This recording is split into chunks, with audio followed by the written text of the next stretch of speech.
In our previous lecture, when you were physically present in lab, I have explained you different terms which are used in internal combustion engines. And what were those terms? Those were indicated power, brake power, efficiency, mechanical efficiency, volumetric efficiency, brake bean effective pressure, fuel consumption, specific fuel consumption, etc. Now, I have also explained to you that what is a test bed. As you know that if you focus on the name of the equipment, test bed, a thing which is used to test something. So, and what is an engine test bed? Engine test bed, it is actually a facility or setup which is used to check the or test the internal combustion engine, as its name indicates. Now, I have explained all these terms. So today we will only measure these values on our equipment, or in other words, we will perform experiment to measure or to note these terms in our lab reading. So what is our first experiment today here?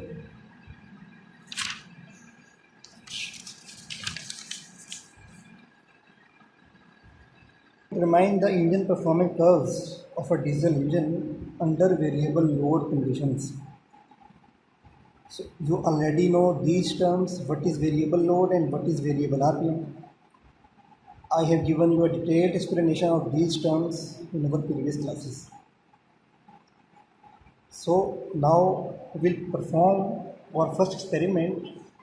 We will test a diesel engine, and under what condition? Under variable load conditions. It means that we will keep our RPM constant and we will vary the load accordingly. And you also know that what is the meaning of load. So actually, as you know that we have eddy current dynamometer installed in our test bed. So it will be an electrical load, not mechanical load.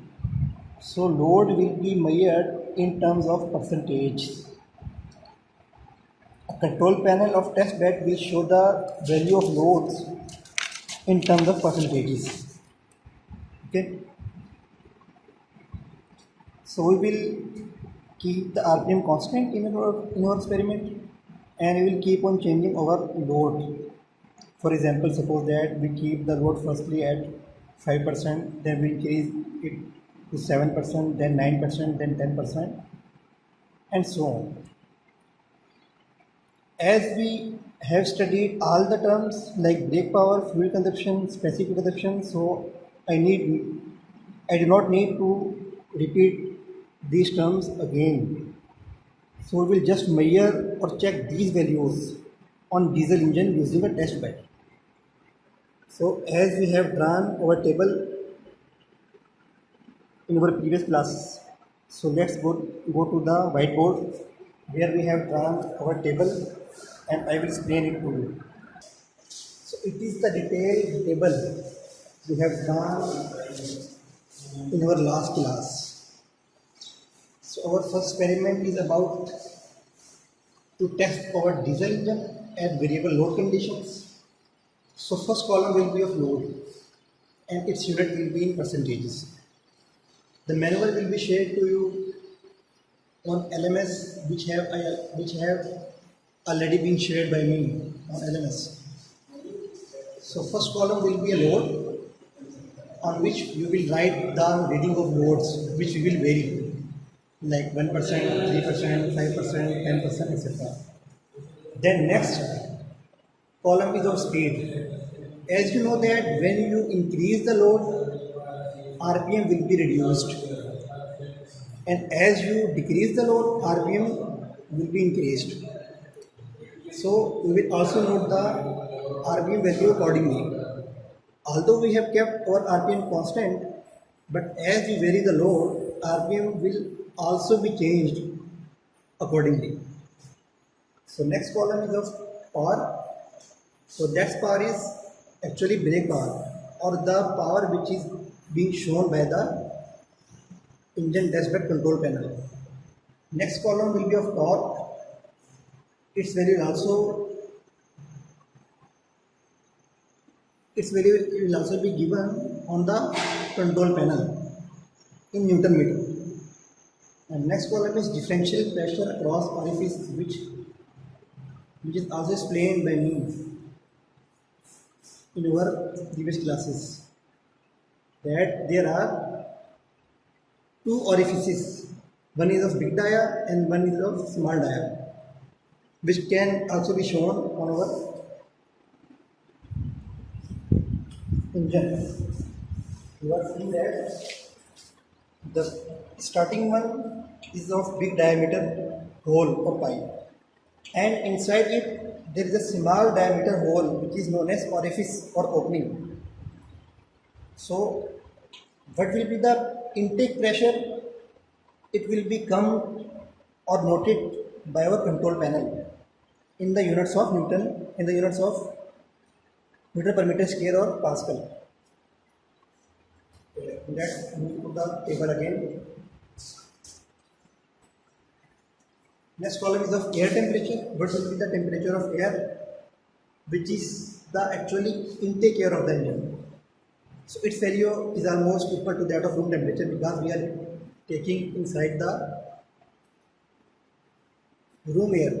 Now next column is of exhaust temperature, and its value, you know that after combustion temperature of the engine will be increased, so exhaust will be of high temperature as compared to the intake.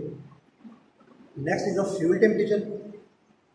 As fuel burns, what temperature will be indicated by it? So it will also be given on control panel directly. Next, oil temperature. Now, how to measure the fuel consumption? And what is fuel consumption? I have explained it to you, that how much fuel is consumed by the engine for a particular period of time. So for this, we have to need initial weight of fuel, final weight of fuel, and the time in which the fuel is consumed. So you can keep time of your own choice, but preferably we must keep the time with regular intervals, like after every 60 seconds or after every 120 seconds, we will have to note the initial weight and final weight of the fuel. Next column is of volumetric flow rate of air, which is also be calculated by you. It will not be given directly on the control panel. You will calculate it by the formula which is given on manual. Next column is of brake power, which is calculated by the formula. Next, fuel consumption will come in kilogram per second. That how much kilogram of fuel is burned in a particular period of time. Next is the specific fuel consumption, that how much fuel is consumed by the engine to produce a specific amount of power. So that's why its unit is kilogram per kilowatt hour. Actually, fuel consumption should be measured in liter per minute or liter per second, but here the facility which are using our test bed, it actually measures the weight of the flask on which the fuel is present. As weight is measured in kilogram or Newton, therefore it gives the value in kilogram per second, not in liter per minute. But actually, its value is present in liter per minute or liter per second, because fuel is a liquid, so it will never be in the unit of kilogram. It should be in liter per minute or liter per second, or meter cube per minute or meter cube per second, etc. Now the next column is of air flow rate, that what is the flow rate of air inside our engine, which I showed you a minute ago. That is the orifice. That what is the flow rate of the air across the orifice of the engine. that is across the big dia and small dia. Next is of air to fuel ratio, that how much intake of air as compared to that of fuel. It actually tells the ratio of air as compared to the fuel, and it is unit quantity. Now next column is the volumetric efficiency, and what is volumetric efficiency? We have studied it. That how effectively the intake of the air inside the engine is taking place. It is actually measured in volumetric efficiency terms. Now brake with effective pressure, the average pressure exerted by the combustion gases or air to fuel or air fuel mixture during each power stroke from top to bottom, and the unit of pressure is Pascal or kilopascal. Now, what is the brake thermal efficiency? It is actually a thermal efficiency. And what is efficiency? I have explained to you in your previous classes. Output over input. But here the term thermal is used. So what this thermal means? Some heat is involved to calculate this efficiency. So as I have taught you how to calculate different types of efficiencies, including mechanical efficiency, thermal efficiency, and volumetric efficiency. So I think there is no need to repeat it again. So brake thermal efficiency will be calculated by the brake power and will be also in percentage. Now, how to calculate these readings directly on the control panel? So to see this, we have to move to our engine test bed and our engine.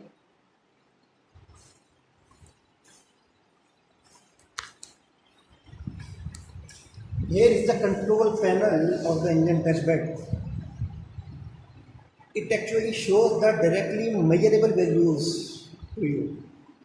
As you can see that the first panel is, or the first indicator is of air temperature, second one exhaust temperature, third one is differential pressure across orifice. As there is no air is taking place, is taking inside, is there is no place, no air is going inside the engine, therefore it is showing negative pressure, -1 or 0. Next one is of engine oil temperature, which is actually the temperature of engine lubricating oil. That as the engine is working, what will be the effect of varying the load on the engine oil temperature? So actually we have to check our engine performance by varying the load, which is the objective of our experiment. Next one is the fuel temperature. That what is the temperature of fuel during the running of engine. Now next panel is of fuel weight. Here we will note the weight of the fuel. Actually there is no weight of fuel, there should be a volume of fuel. But here it actually showing the flask and diesel engine and diesel tank. So diesel, there is a control panel of dynamometer which is showing the value of torque, power, speed and load, which is in percentages. So we will change the load and we will note the different parameters according to the load varying conditions. So how we will change the load? We will have a button or dial here. As you rotate the dial clockwise, load will be increased.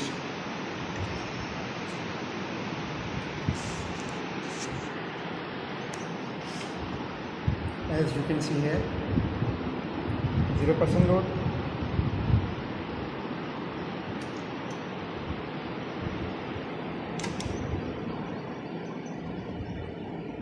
1%, 2%, 3% and so on. That is the way to increase the load on engine.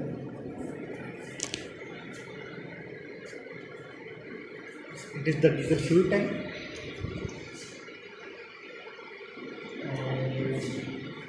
This is our dynamometer, which is actually measuring the RPM of the engine. The RPM which you are seeing on the control panel are actually measured by this device, which is known as dynamometer. And I have told you that our installed dynamometer in our test, that is eddy current dynamometer. And the red color showing our engine body. It is our engine. And which engine? Diesel engine. And in this experiment we have to check our diesel engine at variable load conditions. And it is a recoil starter as we start a generator. Same method is to start our engine.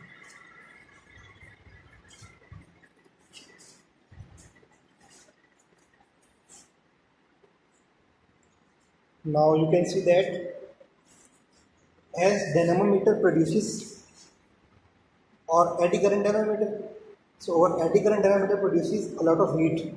So to cool it, there should be a supply of water inside dynamometer.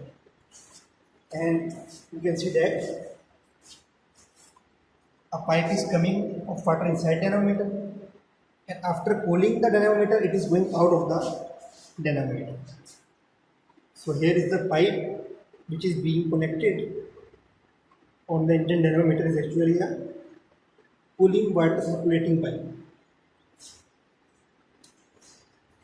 Now I think everything has been explained. So now we should start our experiment. So the time interval we should keep in our experiment is of 60 seconds. After every 60 seconds, we will measure the different readings on our control panel: air temperature, exhaust temperature, fuel weight. So whenever an increase in load is occurred, we will note our time and we will keep the engine running for 60 seconds. And after 60 seconds and on that particular load, we will note the final weight of fuel after 60 seconds and so on. So that is the mechanism to operate this diesel engine or test. Now we will keep on increasing load and we will note different parameters on our control panel. So let's start our engine.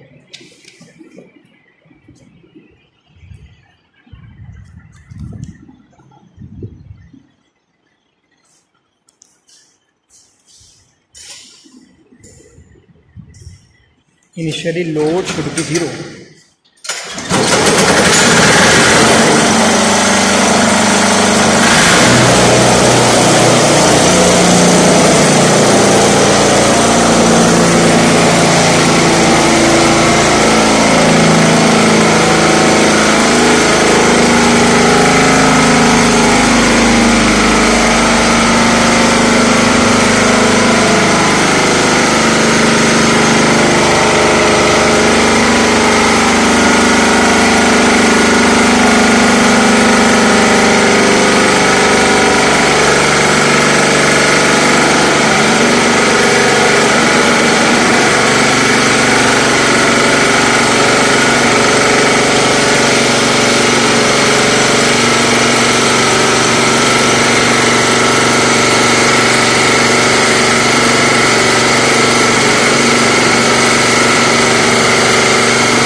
note down readings, do your calculations, and submit your Maillard values.